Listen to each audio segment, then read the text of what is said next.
Good afternoon, everyone. Would like to welcome our graduates, families and friends here on what is a very special day for you, your Macquarie University graduation ceremony. Firstly, I would like to ask you all to please ensure that your mobile phone has been switched off. There are a couple of items I need to run through before the ceremony starts. Firstly, you're all welcome to take photographs during the ceremony. However, we do ask that you remain in your seats so that you do not impede the view of the other guests.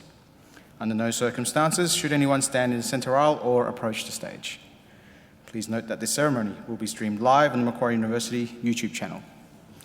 Should we have a situation that requires us to evacuate the building, please follow the instructions of our security staff. There are 4 exits from the graduation hall, 1 in each corner of the building, 2 in the back corners and 2 in the front. You'll also find our safety information on the back page of your program. Plaques, frames and photography services are available in the atrium next to the refreshments marquee. If you have pre-ordered a frame or plaque, please make sure you collect it there today. Handshake photographs will also be available for preview in the atrium after the ceremony. In a moment, the Chancellor of Macquarie University, the Honourable Michael Egan, AO, accompanied by the academic procession, will enter the graduation hall.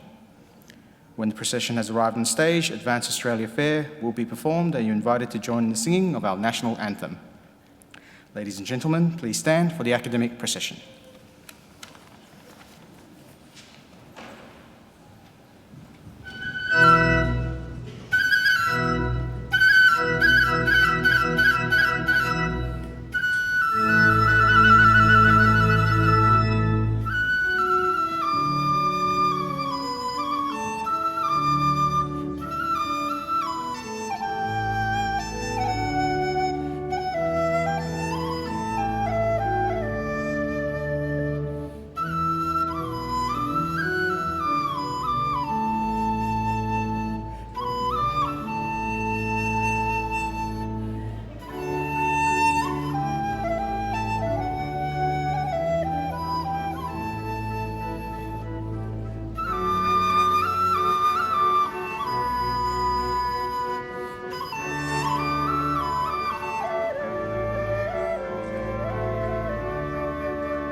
Please be seated.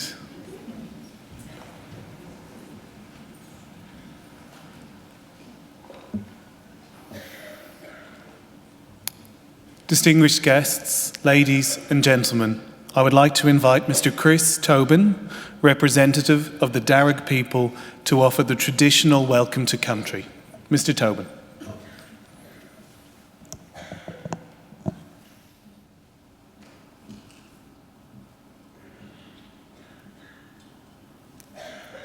Thank you. Warami, Nalawa. Hello and welcome to the lands of the Walla Medical. I belong to one of the local Aboriginal families of the Darug people, the traditional custodians over this part of the country. I wish to firstly pay my respects to the country and its people, and to thank the university for their acknowledgement of us and the invitation to welcome you here today. That acknowledgement is important for our people and much appreciated, particularly by our elders. My family descend from Yarramundi, a respected elder and cleverman of the Burrabrongal clan during the early years of colonisation. He saw that our survival in this new world could best be secured if we could learn more about it. So he enrolled his daughter, Bulungari, or Maria, into the Native Institute, a school set up in 1815 by Governor Macquarie. It was offering formal education to Aboriginal children. She studied there for several years and used her newly acquired skills to lobby and ultimately secure some land for herself and her family out along the Richmond Road. Other Aboriginal families soon joined them, and it became known as the Blackstown, where the present-day city of Blacktown gets its name from. We are very proud of her, as I'm sure your families are of you here today, and with good reason. Your success is our success, your advancement, our advancement. And that was probably better understood in traditional times when camp groups were smaller and clans abided by strict sharing laws, which meant that the food that you caught and brought back got distributed throughout the rest of the camp. Your skills and good fortune were thus enjoyed by all. Your efforts literally nourished the rest of the community, and you in turn were looked after by them. Yes, we can live quite well when we do it right.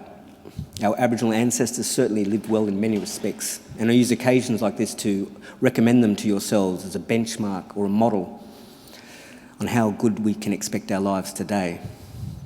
You see, when Captain Cook arrived here a little over 200 years ago, he described the people he encountered at Botany Bay as one of the happiest people he'd met in the world.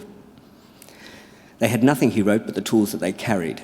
They were naked, they made their shelters from the bark of trees without cutting them down, and harvested food from the earth without excessive tilling.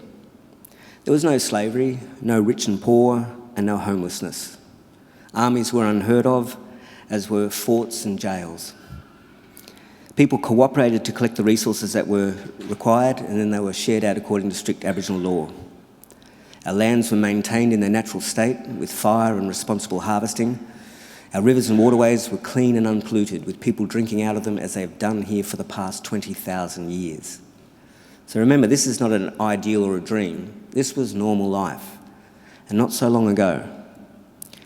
And I don't think there is any good reason why we should expect less for ourselves and our children than what our ancestors enjoyed. So people, I would say, expect great and wonderful things from your life.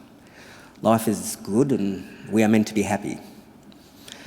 So keep following that beautiful spirit that got you this far, and who knows where it'll take us. I'm confident that with there's a lot of magic in the world still, and that we're destined, admittedly, probably a bit of a journey yet, but we're destined for a beautiful future. Anyway, we can all do our bit. I'll do mine by winding up and letting you graduate. You do yours by enjoying the day. Congratulations to all of you, and all the best in our collective futures. Yanu, welcome to country.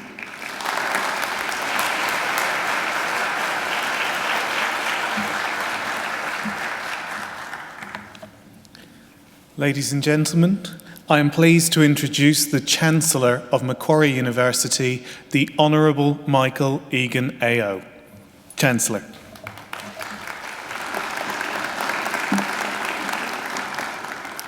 Thank you, Chris Tobin, for your welcome to country. Now, before I do anything else this morning, I want to thank those of you who have brought your children along to the graduation ceremony, and especially thank those of you, and there's two of you as far as I can see, who've brought along their little babies. We like children, well there's three actually, We like children at our graduation ceremonies, and we like babies because a celebration always is enhanced by the presence and the sound of children, and a graduation first and foremost is a celebration. So please don't be embarrassed if they make a noise or start to cry or wail or whatever.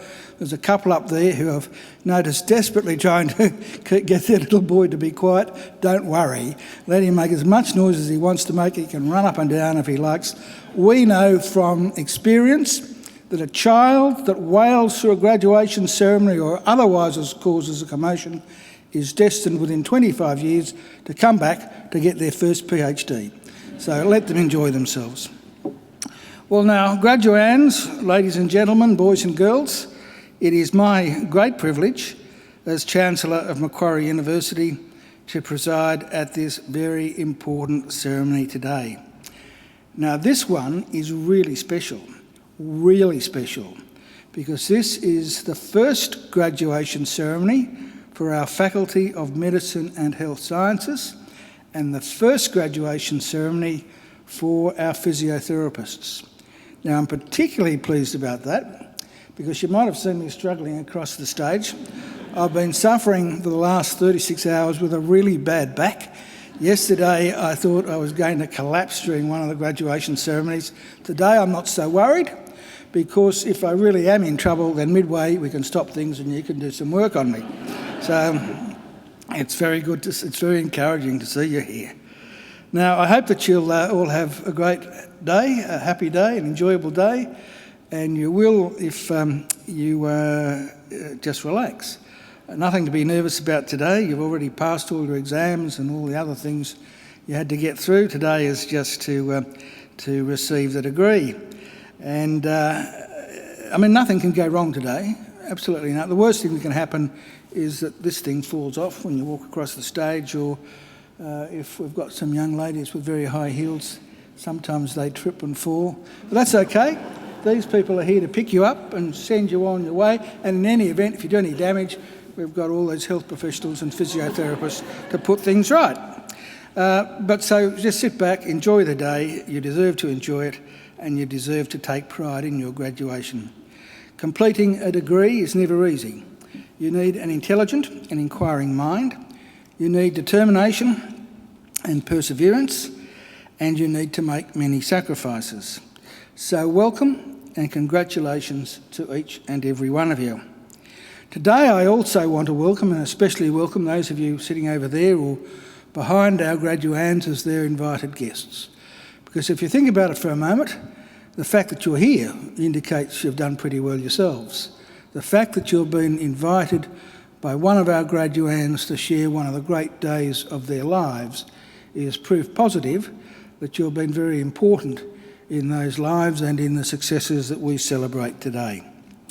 Now, I don't want you to think either that observing today's ceremony is the end of your role.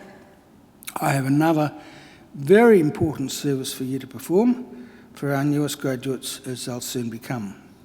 I want you to make sure that the degrees they receive today are never ever put in a bottom drawer, but are always proudly displayed in a position of prominence. In other words, if our graduands are too shy to proclaim their own success, you make sure you do it for them. And it's very important not only to acknowledge achievement and success. A degree on a wall can be an inspiration to lots of young people. I remember as a child going to the dentist and the doctors and seeing their degrees on the wall and thinking, oh, that's very important. I'd like to go to university one day. So make sure that those degrees are prominently displayed. You'll never know what an impact they have on people.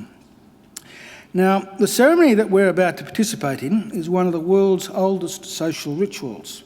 For centuries, graduates have been donning robes, just like the ones our graduands are wearing today, and participating in ceremonies just like this one.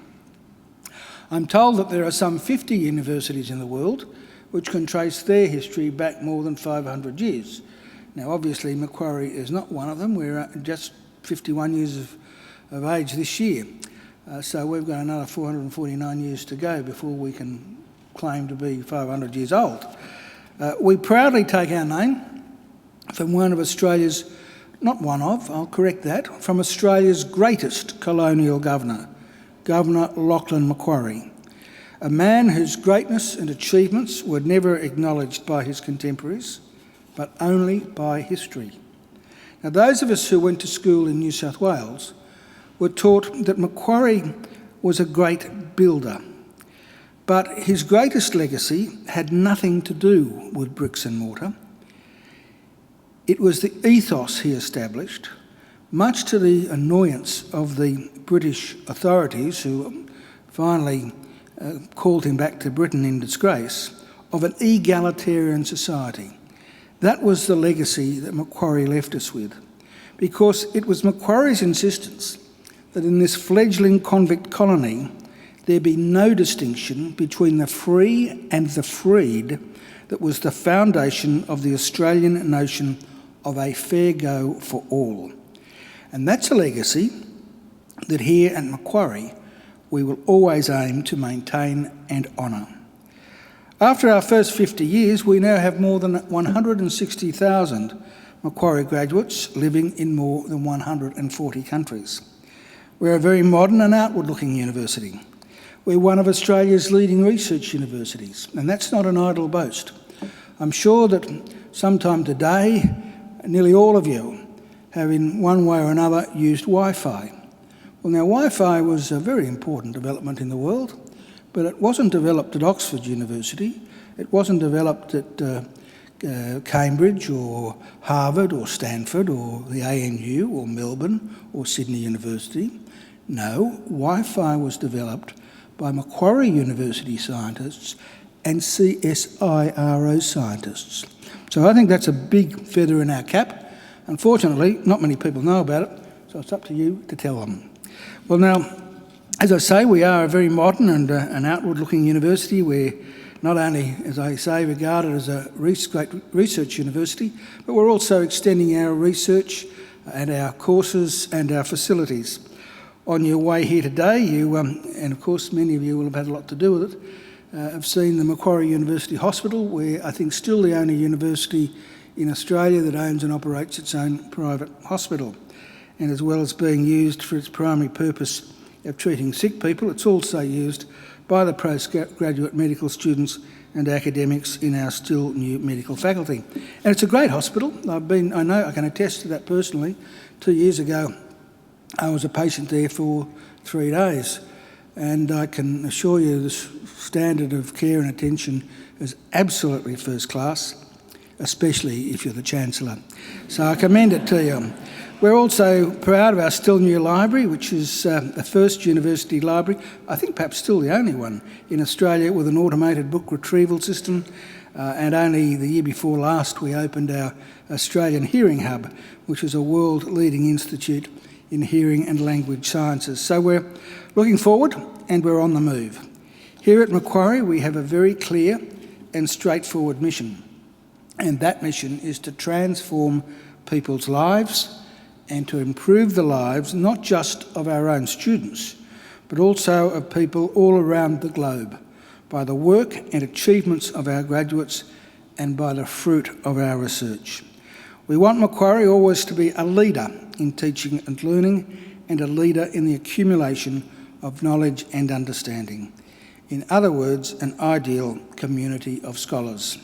And graduands, in just a few minutes, it will be my very great honour to confer your degrees upon you and welcome you as lifelong members of that community of scholars we proudly call Macquarie University. Now, graduands and ladies and gentlemen, it's now my great pleasure to introduce our occasional speaker, Professor Pamela Duncan. Professor Duncan is a nationally and internationally renowned expert in health policy, outcomes research and clinical epidemiology. She's a physical therapist with expertise in post-acute management of the elderly and individuals with stroke and falls. Professor Duncan leads highly successful and well-funded interdisciplinary research teams including physicians, therapists, nurses, statisticians and health policy leaders to re-engineer and evaluate care delivery models to manage patients with medically and socially complex chronic conditions. Her purpose and passion is to ensure patients receive their goal-directed care at the right place and at the right time to optimise health function and quality of life. Professor Duncan has received numerous awards, including the American Physical Therapy Association Mary Macmillan Award, the highest honour awarded each year to one member of the APTA, now I'm not quite sure, the American Physical Therapy Association, to acknowledge distinguished contributions to the profession of physical therapy. I now invite Professor Pamela Duncan to deliver the occasional address. Ladies and gentlemen, please welcome Professor Duncan.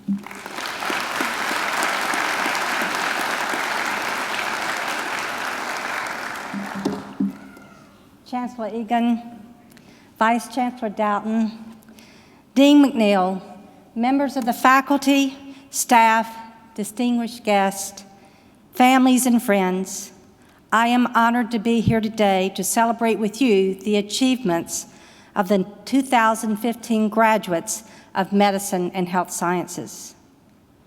Graduates, I hope to send you forward with a few memorable words and definitely with my best wishes for a meaningful career. You are entering the healthcare workforce on the crest of some of the greatest advances in medical history. In the last 3 decades, the mortality in stroke in Australia has decreased 70%. The expected outcomes of AIDS has moved from certain death to expected survival. Collaborative clinical trials of chemotherapy for childhood leukemia have contributed to a shift from a 5% survival rate in the 1960s to a greater than 80% survival rate now. The technology of new joint replacement devices, revised surgical techniques, and new pain management interventions can ensure that after knee joint replacements, your grandparents should expect to have a brief hospital stay, walk within 24 to 48 hours, and in a few days have 110 degrees of knee flexion pain-free. These advances represent the best of medical science, the magic bullets of appropriate chemotherapies, device and technology development, and in part, systematic healthcare transformation in acute care and surgical interventions. Physicians and medical research graduates, I hope your studies here at Macquarie have prepared you to make clinical and scientific contributions which in the future could have similar monumental results. But the new challenge and major challenge in healthcare, nationally and globally, is the advent of chronic diseases.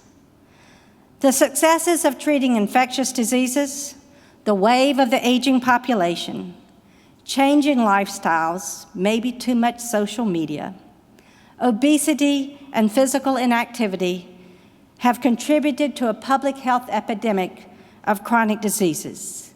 Conditions like diabetes, stroke, Alzheimer's disease, low back pain, arthritis, heart failure. Because of its personal, social, and economic impact, tracking chronic disease is the new frontier of modern medicine. Management of chronic diseases will not be solved by magic bullets, a surgical intervention, or the heroics of medical rescue. Chronic disease management requires holistic, patient-centered care with collaborating and respectful teams of interdisciplinary providers, doctors, nurses, therapists, and public health community workers. These teams will coordinate care across the continuum, from hospital to home. In addition, our current medical and public health initiatives must be prepared to not only address the medical condition, but also the social determinants of health. Atul Gawande, a surgeon, healthcare thought leader, and author of a new best-selling book, Being Mortal, writes, "Healthcare now requires large enterprises, teams of interdisciplinary clinicians, high-risk technologies, and knowledge that outstrips any one person's abilities. Individual, professional, and personal autonomy is not the ideal that we should seek. And one of two last assignments from Macquarie University that I'm going to give you today is read Being Mortal. The next generation of solutions will require new skills amongst all healthcare providers to coach patients and families in lifestyle management, implement therapies to improve function and sustain quality of life, and to support patients and families as they make difficult and very personal decisions about the end-of-life care. Skills of physiotherapists are needed more than ever to help transform healthcare to improve the management of chronic conditions. From the birth of the physical therapy profession as reconstruction aids to help rehabilitate the soldiers of World War I, physical therapy has been dedicated to improving function and transforming lives of those with disabilities and chronic conditions. Physiotherapists must now expand the scope of physical therapy to be primary care providers partnering interdependently with other colleagues to address the epidemics of chronic disease. Physiotherapy graduates, I can attest that you have been well prepared at Macquarie University to become such influential and transformative healthcare providers. Last year, I had the opportunity to spend 6 weeks with you and your faculty. During this time, I reviewed the curriculum, observed your faculty, participated in your courses, and visited your clinical training sites.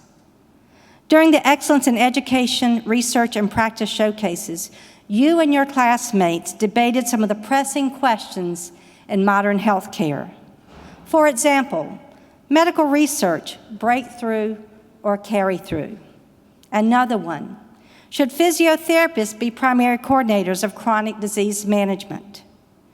Your debates demonstrated a depth of understanding of health policy, leadership, and advocacy that I have rarely observed in any form of medical education anywhere. I feverishly took notes. I have featured the Macquarie Physiotherapy faculty and students in several recent keynotes as the archetypes of transformative medical education. Who would have thought when you became the first students in the first Doctor of Physical Therapy program in New South Wales at Macquarie University that your reputation and your program should be building such a claim? I often borrow from some of your quotes as I speak to healthcare leaders nationally and globally. For example, one of my favorite quotes is from Sabrina Yukahana, physiotherapists adapt and evolve. Professor Catherine Dean and her esteemed faculty are true risk takers. They are innovators in medical education. They are, as Liz Wiseman, a great leader in health policy and leadership, says, they are multipliers. They are individuals who look beyond their own genius and focus their energy on extracting and extending the genius of their students. I would like to ask you to join me in applauding their A+ performance.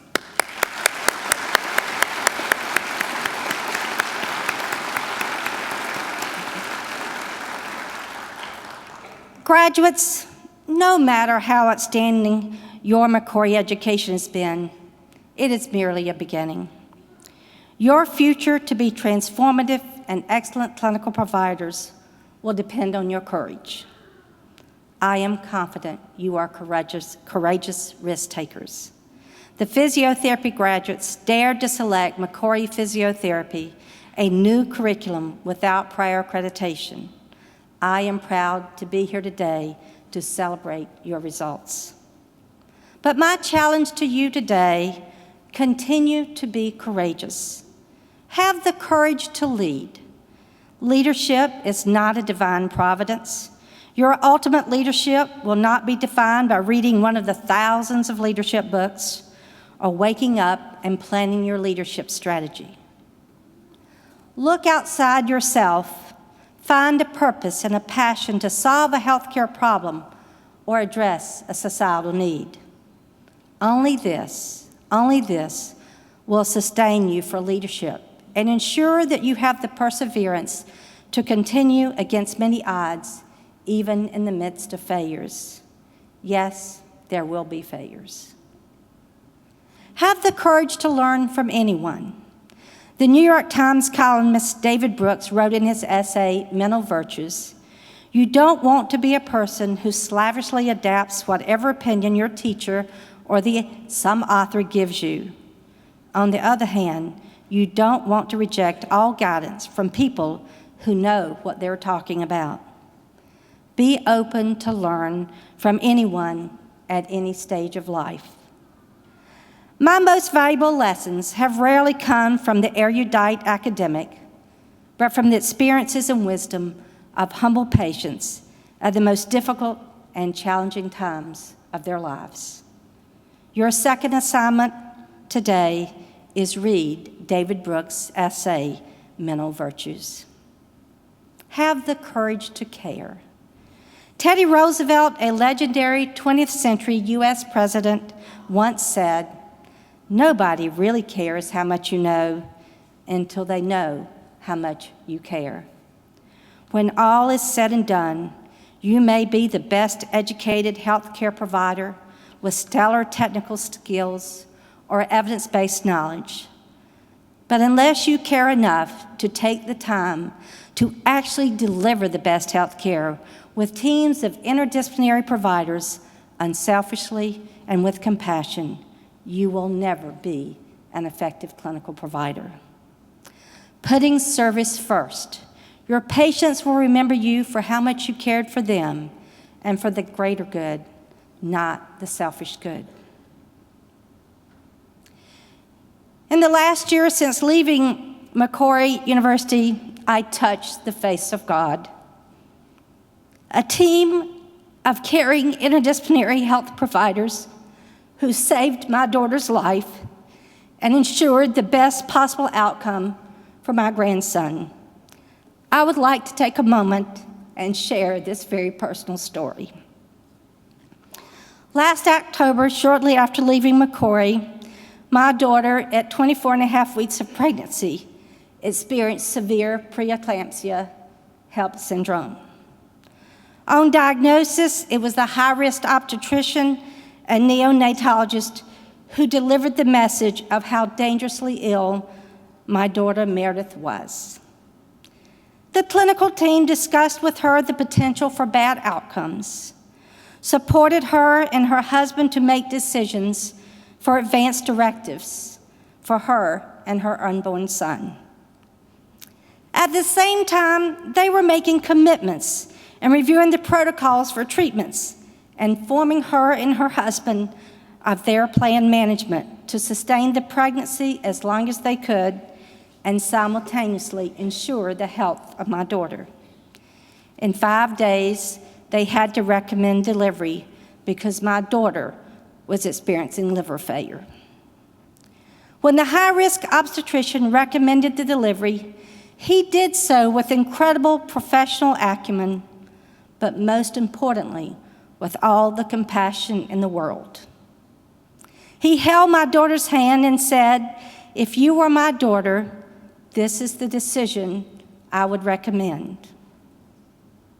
After the delivery, the neonatologist came to the bedside to let us know that my grandson at 25 weeks was born kicking and screaming. Unusual for a micropreemie, tough little guy, he said. Then he cautioned, "I cannot promise you any outcome. I can only promise you the best care team, medical care team for you and your son on a sure-to-be roller coaster ride for days to come. We will be here to support you medically and emotionally." And yes, they were. A surgeon who returned from holiday to perform a surgery my grandson urgently required. And thanking him, he simply said, "It is my job." And with a grin of a grandfather, "Now we expect your grandson to soar." It was the bedside nurses who, with no room for error, managed all the feedings and medicines. They painstakingly provided the positioning to shape Quinn's head. A bedside nurse, after Quinn's 100th day in the NICU, almost ready to be discharged, noticed an ever so slight decline in his respiratory function. She did not wait to question if the physician team thought her to be too reactive. She called a rapid response team to evaluate for a potential infection. This bedside nurse's expert clinical decision-making, course of action, and rapid response prevented the widespread late B strep. Today, I am pleased to say that we have the best of all possible outcomes. A lively, smiling, age-adjusted 9-month-old grandson meeting almost all developmental milestones within the right time frame, and I might add, with a beautiful head. Yes, yes, yes, this outcome is in part attributable to the decades of incredible research translated to frontline care. Modern medicine with surfactants, new ventilator technologies, evidence-based protocols, and early intervention physical therapy. However, it was humanistic caring and unselfish attention to service that delivered the results. Leadership, learning, and caring. The greatest of these is caring. Graduates, go forth and create a legacy of caring. The well-being and lives of your patients depend on it. Thank you very much.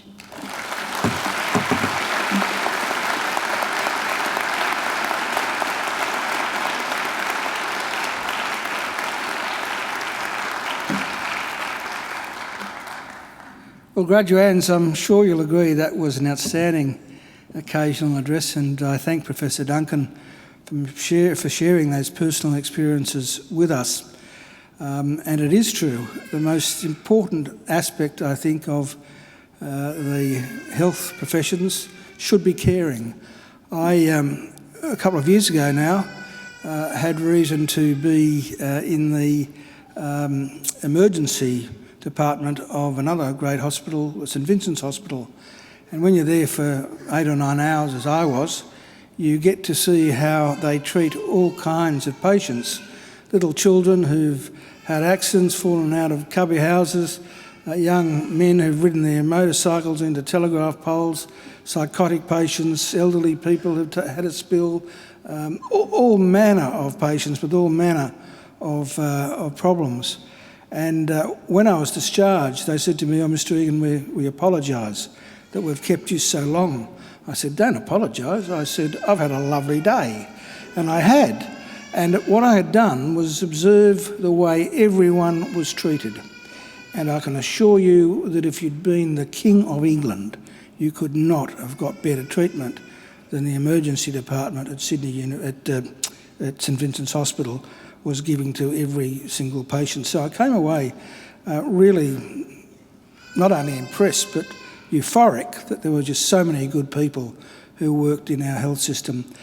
Now, when I left school, which was in 1964, the life expectancy of an Australian was 67 years. I am now 67, so I have reached my expiry date. But it seems, hopefully, that I've got a while to go yet. And of course, I'm developing all those chronic diseases that you mentioned. So I do hope that you learn to look after people like me. And certainly, I think if there's another lesson you can take, you're not going to run out of work to do. So good luck. Well, thank you. I think Professor Duncan deserves another great round of applause.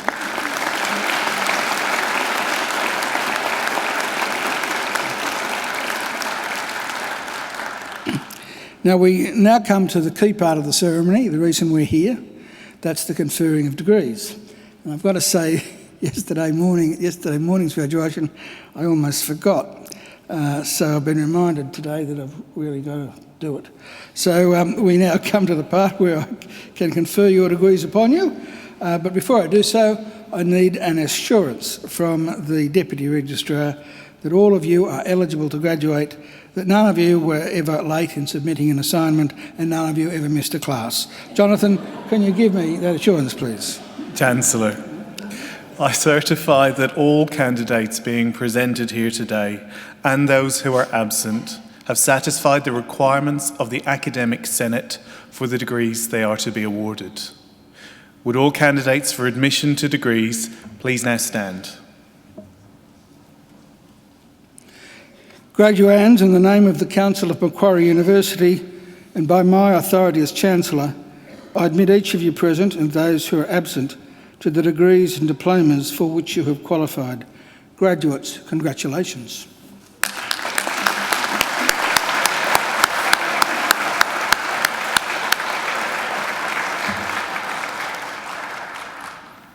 Please be seated.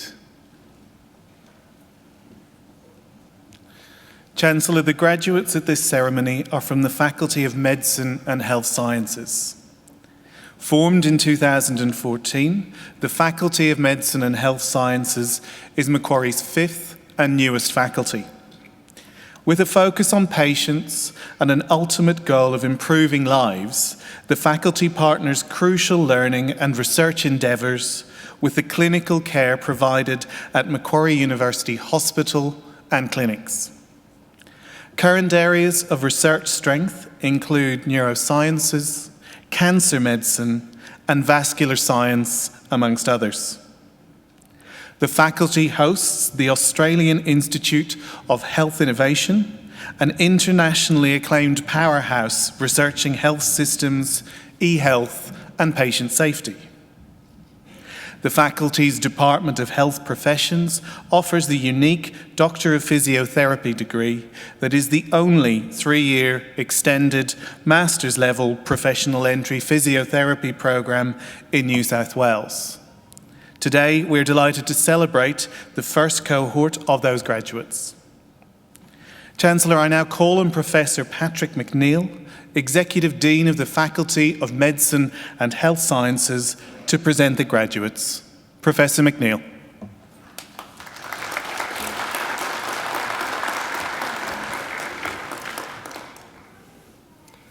Chancellor, I present to you the graduates from the Faculty of Medicine and Health Sciences whom have admitted to degrees.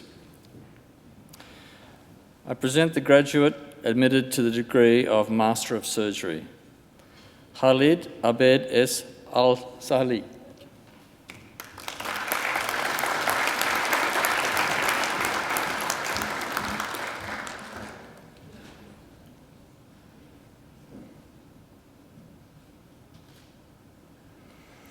I present graduates admitted to the degree of Doctor of Physiotherapy, Victoria Elizabeth Aldridge.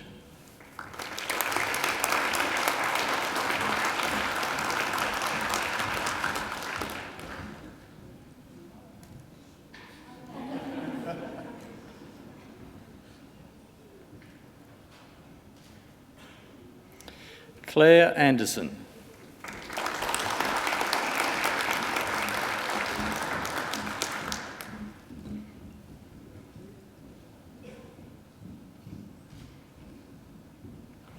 Ricky Anstey.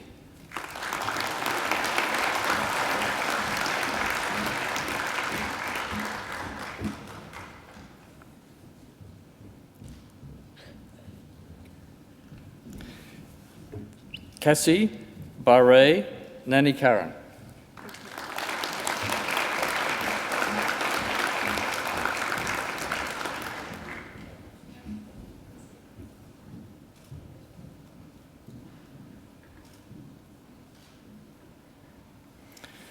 Donovan Robert Baker.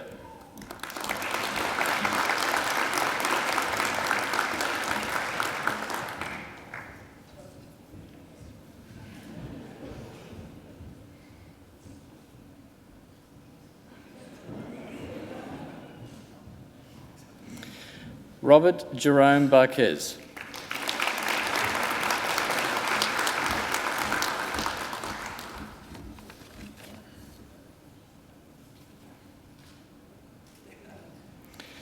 Tariq Beckridge.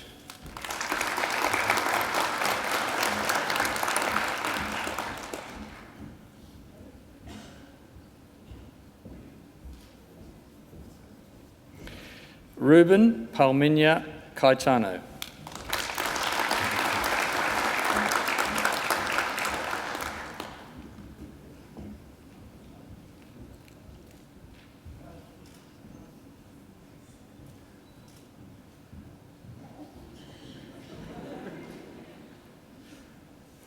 Samuel Mickey Cantori.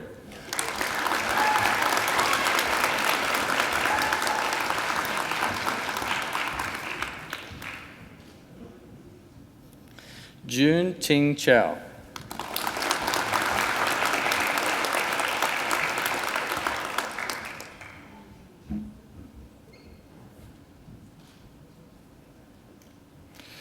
Daniel Kavork Chichian.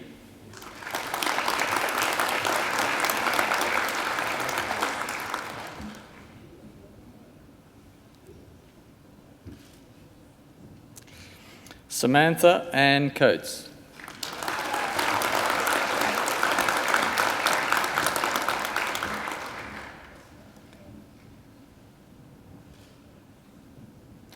Alana Marie Colombo.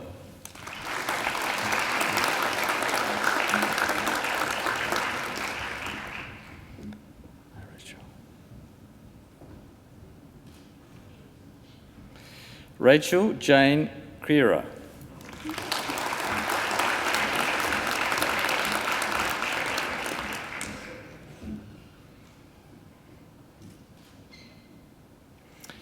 Tran Teo Bin Dang.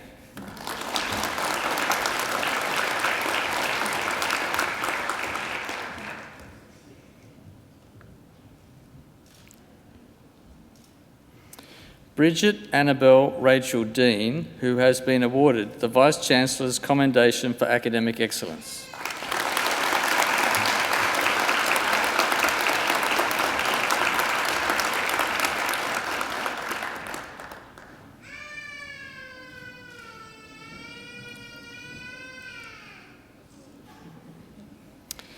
Anthony Raphael Damasi.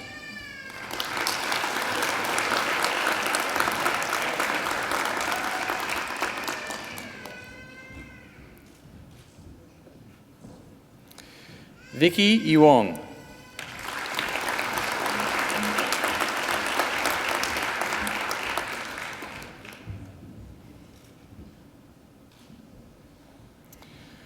Ari Easterman.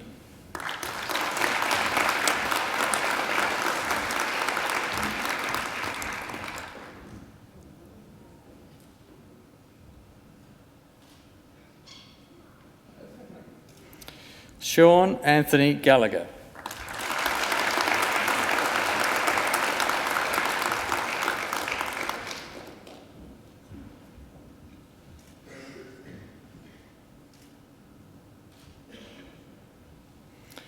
Lauren Grace.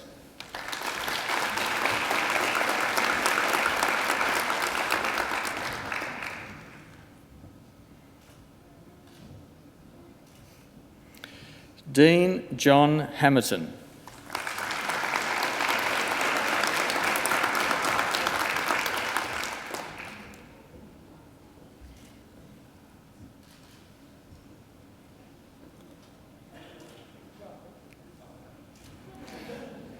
Stephanie Ann Hudson, who has been awarded the Vice-Chancellor's Commendation for Academic Excellence.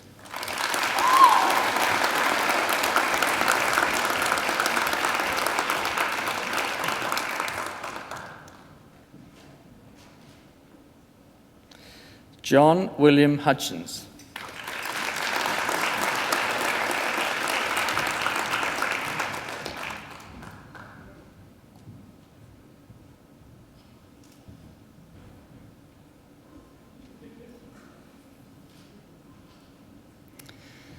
Clement Sun Yu Kwong.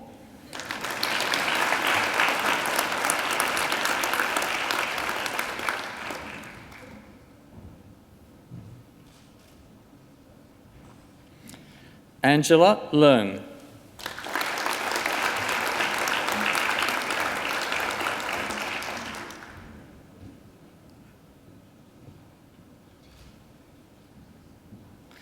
Andrea Ka-Ying Luck.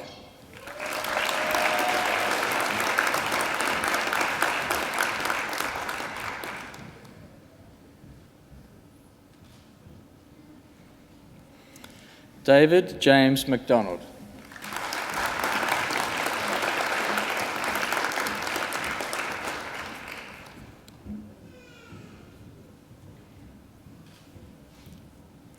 Sriharan Manoharan.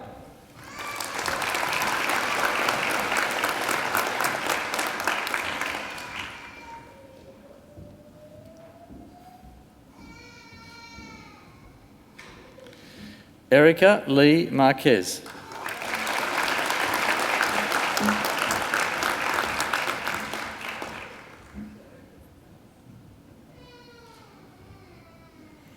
Felicity Martin.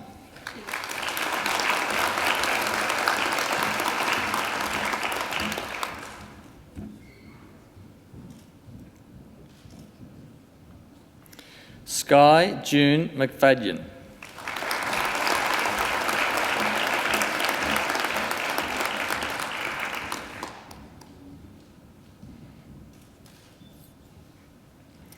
Martin James McRae.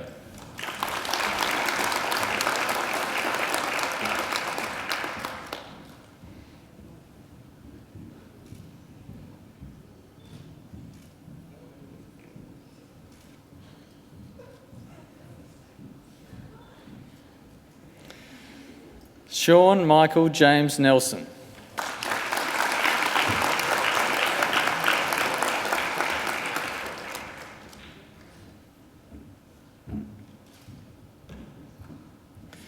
Jonathan Pearce.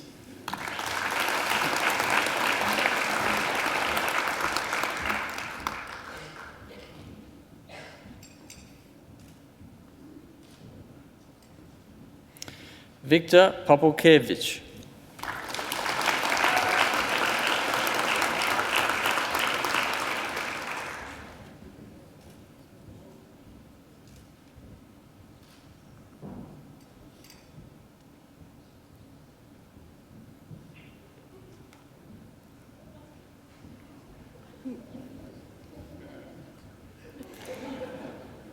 Isaac Anthony Pridis.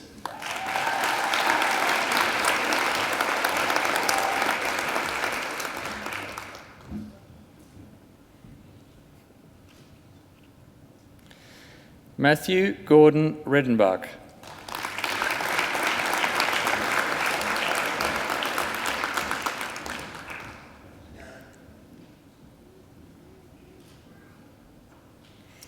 Jason Michael Skeelis.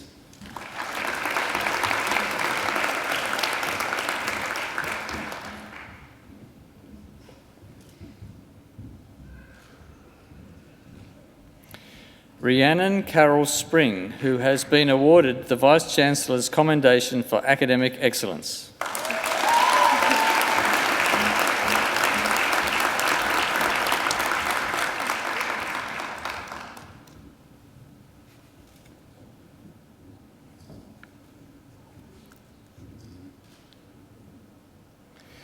Darcy James Stubbings.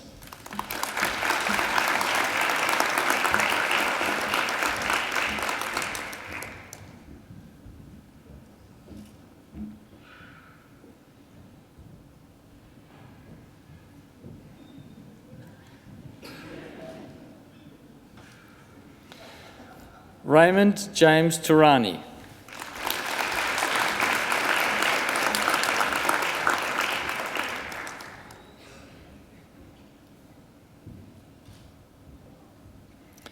Erica Vivian Wood.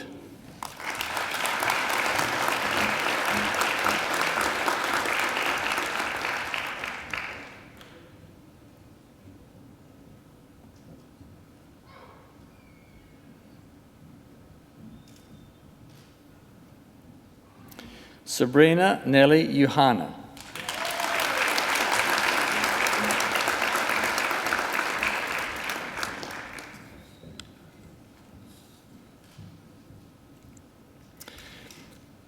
I present the graduate admitted to the degree of Master of Research, Rahat ul Ain Sulman Tor, for a thesis entitled Dual Projecting Neurons for the Laryngeal Chemoreflex Apnea.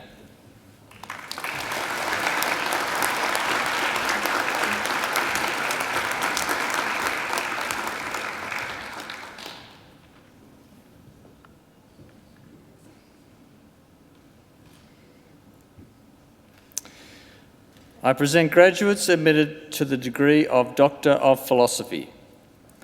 Dr. Eleanor Jane Hortle for a thesis entitled ENU Mutagenesis and the Quest for a Malaria Host-Directed Therapy.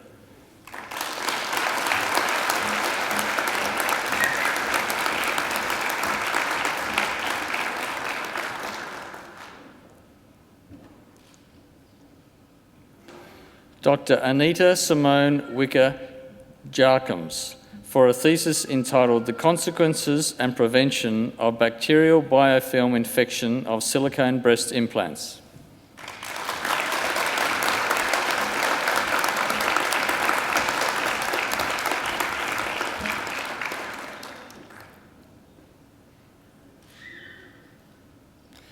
Dr. Salah Rajeb Kashbar for a thesis entitled Cerebral Arteriovenous Malformations, Radiosurgery Enhanced Molecular Targeting Therapy.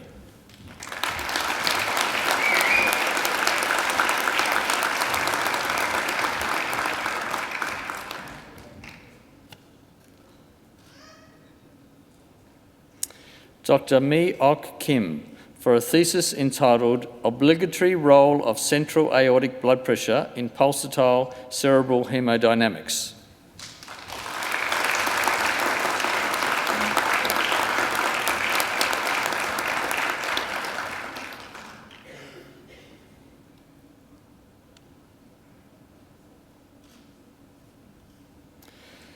Dr. Leon Lai for a thesis entitled Changes and Innovations for the Surgical Management of Intracranial Aneurysms.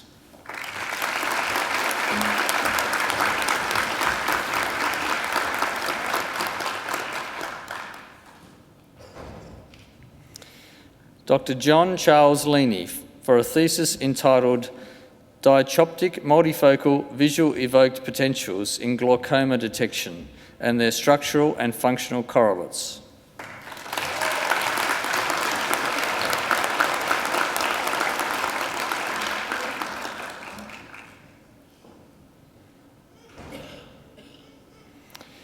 Dr. Patrick Michael Lelliot, who has been awarded the Vice-Chancellor's Commendation for a thesis entitled Investigation of a Host-Directed Therapy for Malaria through ENU Mutagenesis.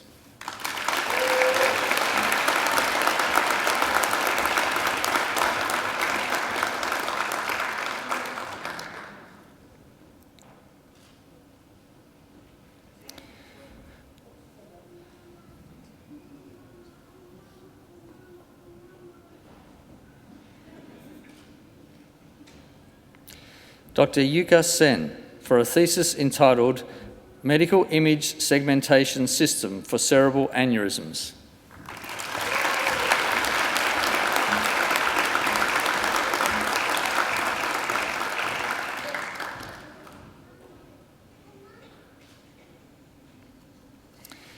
Dr. Deepa Vishwanathan for a thesis entitled Corneal Structure and Biomechanics, Relationship to Diagnosis and Treatment of Glaucoma and Keratoconus.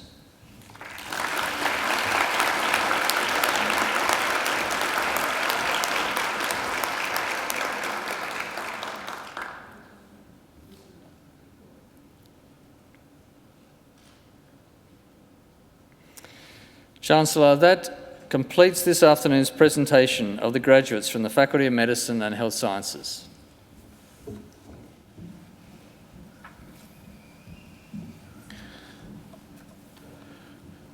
Chancellor, I now call on Ms. Bridget Dean, who has graduated today with the Doctor of Physiotherapy, to give the graduate response on behalf of the graduating group. Bridget.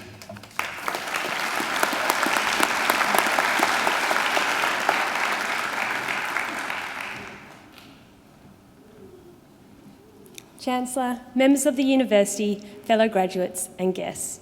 My name is Bridget and it's my great honour to speak on behalf of the graduates. For many of us, it's been a venturous path to this point. We're students of different ages, nationalities and life experiences. As I look back at my time at Macquarie University, I'm thankful for the opportunity to take a chance, to be a part of and shape a new, smaller, reinvigorated, extended physiotherapy course.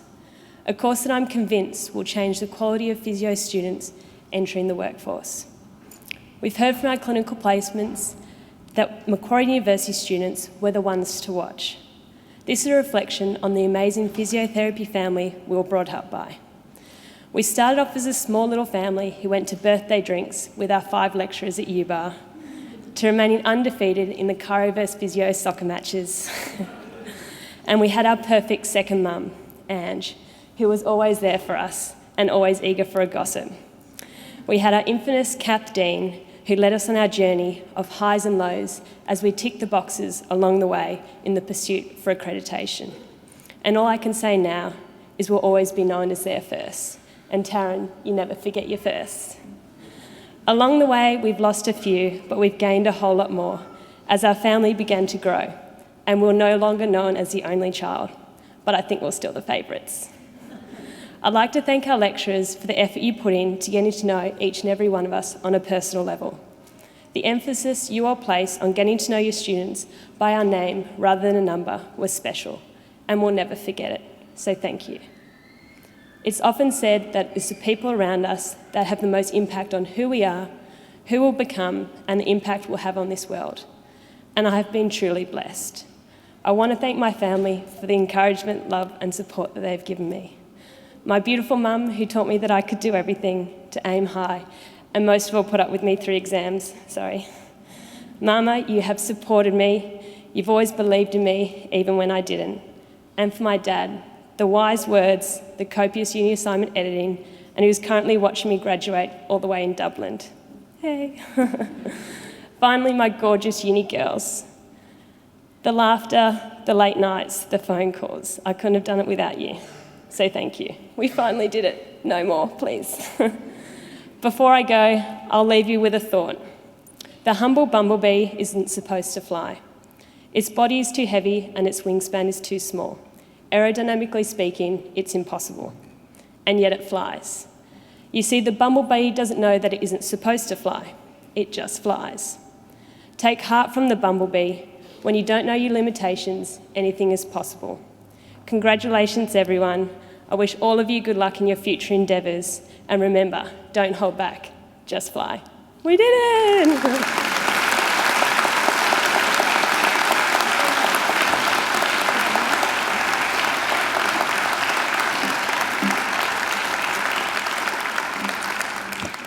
Don't hold back, just fly. I think that's great advice. It reminds me of a saying of Confucius, which was, wherever you go, go with all your heart. Well, congratulations, Bridget, on a great speech, and congratulations on your Doctor of Physiotherapy degree. And congratulations to your very proud mum there. And congratulations to Dad over there in Dublin. I hope you have a pint for us all very shortly. Good on you, Dad. You should be very, very proud of your daughter. And Bridget, please do keep in touch with Macquarie. I'm sure you're going to have a great career ahead of you, and I wish you all the very best. I think she deserves another great round of applause.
Well, that wasn't too bad, was it?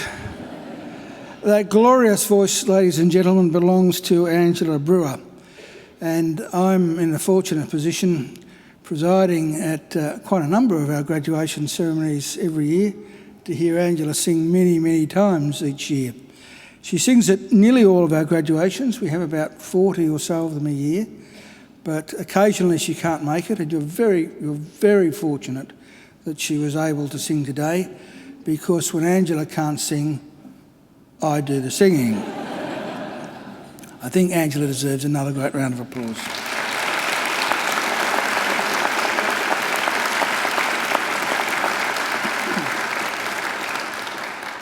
And so too do our fabulous musicians, Dr. James Forsyth over there, our organist.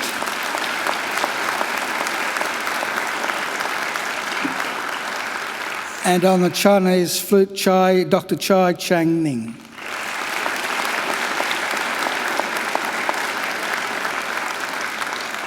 And sitting over there with them, and also over here, we have some of our alumni volunteers who do a great job by coming along to our graduations and helping out just to make sure that everything goes smoothly on your graduation. So they deserve a great round of applause as well.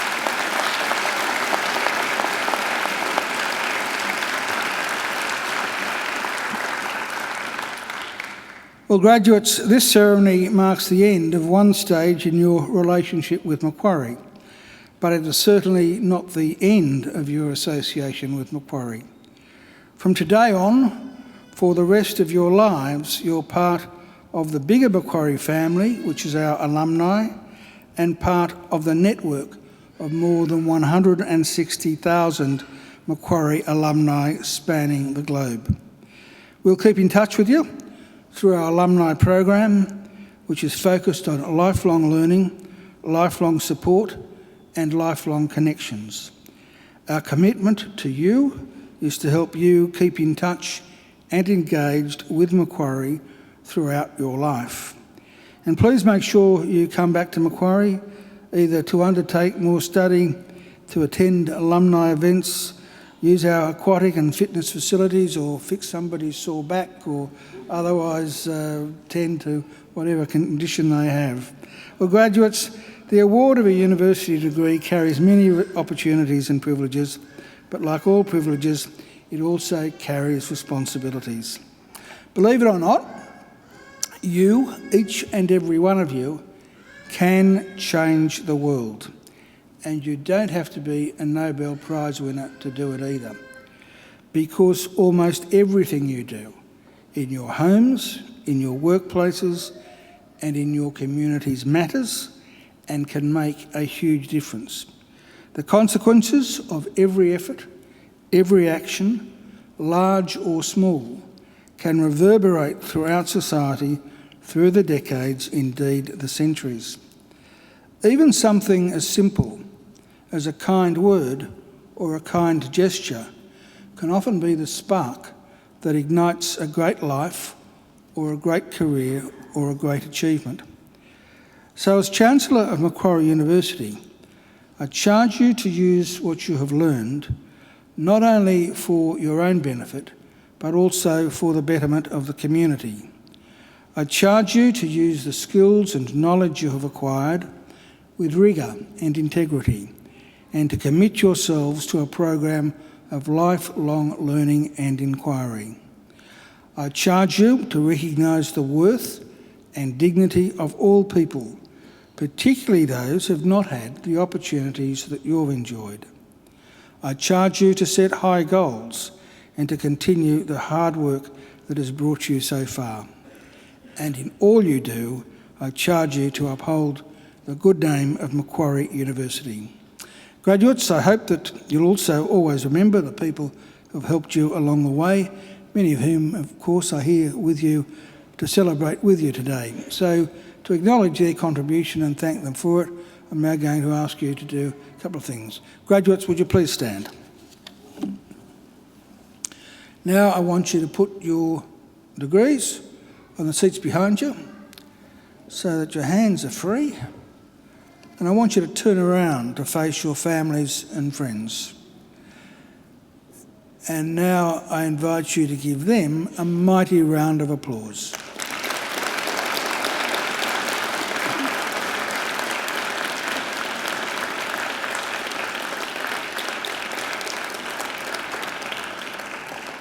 Now, graduates can turn around, but don't sit down because we'll be moving out in just a moment.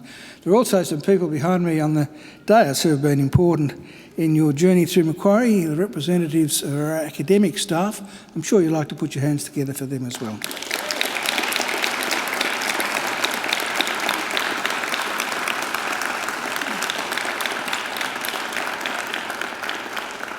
Well, ladies and gentlemen, in just a moment I will lead the official party out, and it will be my great honour to invite our newest graduates and all of you to join us for refreshments down at the Macquarie overlooking the lake. Now, I would ask all of you now to please stand, and please remain standing until the last of the graduates have processed out. And then I would invite all of you, graduates and their guests, to join the academic procession down the path through the trees down to the Macquarie. Well, now, graduates, I wish you the very best for the future. And in the words of the old Irish blessing, may the road rise up to meet you, may the wind always be at your back, may the sun shine warm upon your face and rains fall soft upon your fields. And until we meet again, may God hold you in the palm of his hand. Graduates, congratulations and good luck.